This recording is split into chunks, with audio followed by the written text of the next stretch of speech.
between. Remember, you remember the times of your life. We're here with Jean Perkins here in Springfield, Missouri, and today is April 21st, 1992. Jean, what would you say would be your first memory in life? Earliest childhood memory? Well, probably my earliest childhood memories would go back to Christmas time. We always hung up our stockings for Santa Claus. And we were reared in a log cabin home till I was about 10 or 11 years old. So we didn't have a fireplace. But we had, Dad had a place alongside the wall, or Mama, that we hung our stockings for Santa Claus. And then when we got up for Christmas that morning and seeing what Santa Claus had for us at home, my grandmother Grandma Tompkins didn't live too far, so then we walked to Grandma's house to see what she had for us, and she'd always have a stocking. And most of the things that I always remember with Grandma, there would always be dolls in there. And she had a daughter, which was Anita's, that really took good care of Grandma and seemed to spend Christmas and summers and, just took a special interest in her that the other children did. And she always helped Grandma fill our stockings with dolls and goodies. Then my next childhood memories was going to school. We walked 3 miles to school. And when I was 6 years old to go to school, my mother didn't want me to go by myself. So my sister went with me, and she was 5. And we walked 3 miles to school in one schoolroom building, and they taught all 8 grades. And my teachers, I really loved my teachers then, in the first years. Seemed like they took interest. I learned well under them, and then at recesses we played black man and hide and seek and baseball, and I enjoyed baseball, and I always liked to be the first base catcher. That's the part I played. And I think another thing that was real nice during our school years, you walked that far and you always had to take your lunch or do without. And along the roads there was always wild peaches and wild grapes and persimmons and acorns and and sheepshire and all of those things that grew up. So we had a pretty good snack before we got home, just eating from those things. And I tell my kids that when I grew up and went to school, it was black hulls and peaches and apples and plums and wild grapes and hickory nuts and hazelnuts and black walnuts. And their diet was, of course, done got modern. And their diet was candy bars and potato chips and Cokes and hamburgers and things that you pick up with the dairy zip. So I tell them I think I had a better diet than they did. Where were you actually born? I was born and raised in Hartville, Missouri, in Wright County, and that's about 60 miles from here. And like I said, we grew up to have 11 in-laws in a log cabin, and our smokehouse was a log cabin. How many were in your family? My mother and I had the same amount of children. She had 13 and I had 13. She had the 9 girls and the 4 boys, and I had the 9 boys and the 4 girls. Well, we grew up on an 80-acre farm in Wright County at Hartville, and it was owned by my grandparents, Euless Tompkins. And Daddy built the log cabin in a log smokehouse. And my grandmother lived just a distance in a home. So growing up with those sisters and brothers was wonderful. And we're still a real close-knit family. We get together, we enjoy each other. But we had that 80 acres to roam over.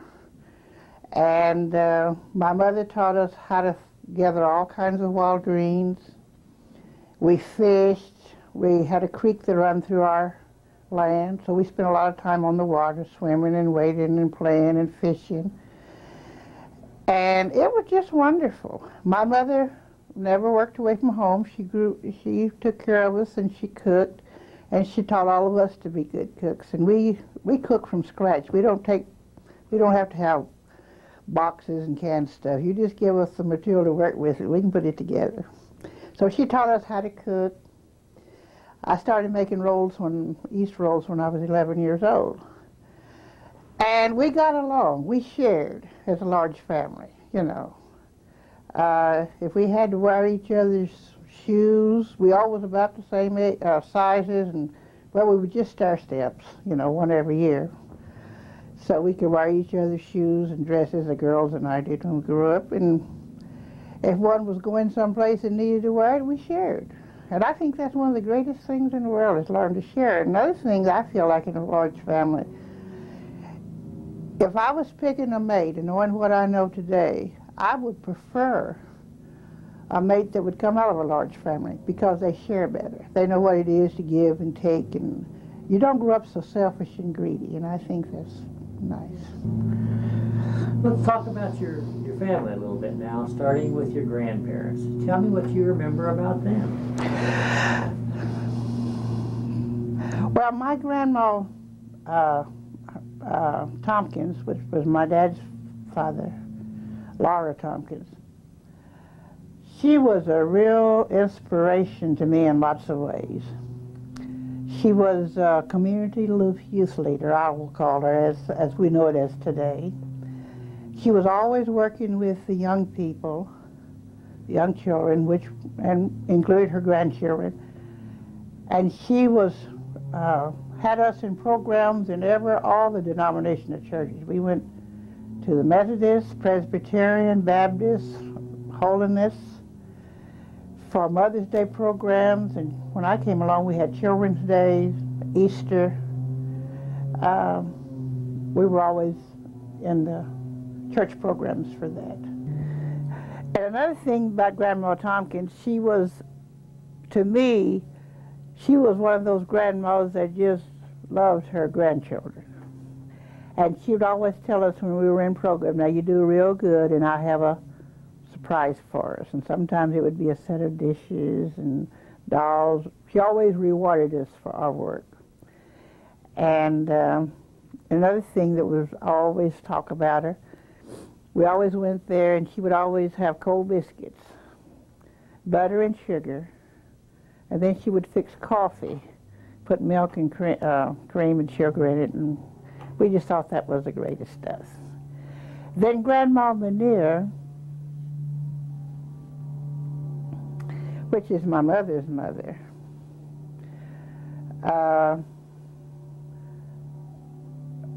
when we went to her house, she could make some of the best Lysy cookies and sugar cookies and some of the best cakes you ever ate. And good icing that she cooked from scratch. You know, it's a far cry today to what the older people, when they're cooking, it was just wonderful. And I think what I remember about one thing about our grandparents, when we always went there, they always was looking for some kind of food to feed us, to give us something. I don't know why, but that was kind of one of their highlights. And I lived close to Grandma Tompkins, so I seen her more often. And she was always more protective of us. I remember one time we had walked to school, and it turned out early. It was a snowstorm. We played all the way in the snow, and we got good and wet, and we come to Grandma's before we went home. So she had taken us in and was drying our clothes and getting us all ready to go home, and Mama come looking for us. Well, Daddy had came home, and he knew we was at Grandma's, and Mama was worried about us at school. He said, "Oh, you don't have to worry about them." Said, "They're up to Mom." Said, "I tracked them in the snow all to her house." So it wasn't very long till Mom came. And one thing that one time I was disappointed, I wanted to stay all night with Grandma Manier, and Daddy was with us, and he said we could. And my mom came that night evening and wouldn't let us, come and got us and took us home. I was so upset. I don't know why she even did that. But it was, well, I grew up in a real good atmosphere, and I wouldn't trade it. To know today, to grow up and grow up like I grew up, I prefer to grow up the way I did. I think the one thing about growing up, you learn to appreciate and be grateful. And another thing that was very important in our lives, we had good spiritual background, and that's good. And I started Sunday school when I was 6 years old. And I think all of those things just made us a nice childhood life. Tell me about your parents now, starting with your father. What's your father's name? My father's name was Amos Byron Tompkins. Well, my father was a good person. I admire him today. He was a patient man. He didn't get up excited about anything, but he was a firm man. When he said, don't do it, he meant don't do it. And he taught me that very early. I remember one time my cousin, his sister and daughter was visiting us, and you know how children are. You play, and the older folks didn't allow you to run in the house. So it was summertime, the doors was open, you'd come in this door and run around the house and back through again. And that's what we were doing. And Daddy said, quit. We was having fun. When we come through there that next time, he just reached and got us. That's the only time he ever whipped me. And I learned from then on, when he said, don't do it, you don't do it. So I think today that's what needs to be done. When you let your parents know, parents should let their children, when I say no, I mean no. That was the way I grew up. My mother and daddy was very firm. And my mom told us to be home at 2 o'clock. She meant not 1 minute after, she meant 2. So we grew up with firmness. And they allowed us to know they meant what they said. Did your father have any hobbies or special interests you could remember? Well, my father hunted some, but my father was a hard worker. So I guess you would say more as he worked away from home to make a living, and then he worked at home. He always had truck patches, and he always raised corn and wheat and did the farming along with his outside work. So really, he did hunt some, like squirrels or rabbits and things of that. And he trapped, too, in the wintertime. I remember him doing that. But he was just a pretty busy man, just surviving. My mother never worked a day in her life. He always took care of us. We was always well fed. And my mom was a good cook, and he helped her. You know, they canned food, and he'd sit down and help her peel the peaches and apples and whatever they were. And another thing I remember my mom always did, and we always had to do, when blackberry picking time, after we put up the blackberries that was, you know, for the family, then we'd always go, all of us would go to berry patch and pick blackberries for Daddy to have blackberry wine. Mom always made him blackberry wine. Tell me about your mother a little bit now. What's your mother's name? My mother is Beatrice, and Manier was her maiden name, and Tompkins is, you know, her married name. Well,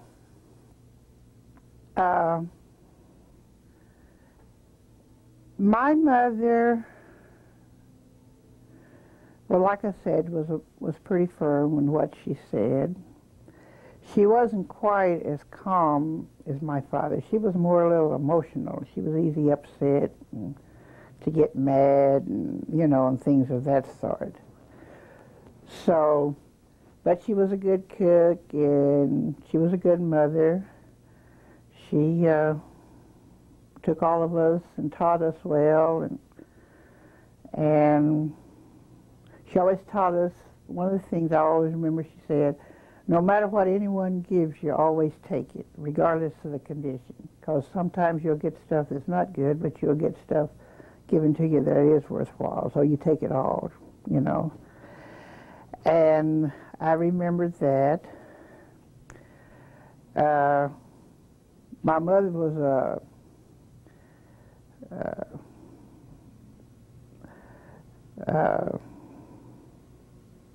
quite a housekeeper. She just wanted everything to be spick and span and, you know, and what have you.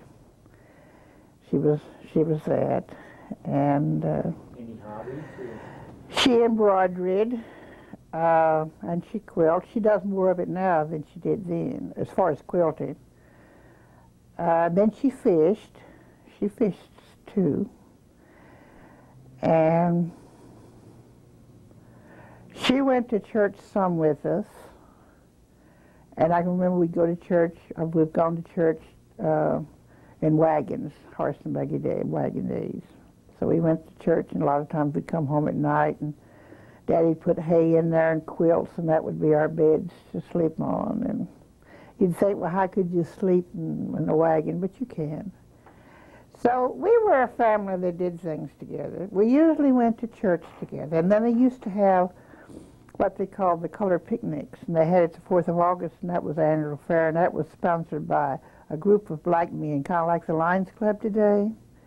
And we always went to the picnics together, and we always went to church together, and we always went to town on Saturdays together as a family, Daddy and Mom and all of us kids. And we've gone, I think Daddy owned his first car in about 39. But before then, it was wagon, and sometimes after that wagon, we went to churches, church dinners, all-day church services, and church dinners, you know. Those are things that we did as a family. Talk about you a little bit. Could you tell me how you met your husband for the very first time? Well, for the very first time, he was someone that I grew up with to a degree, you know.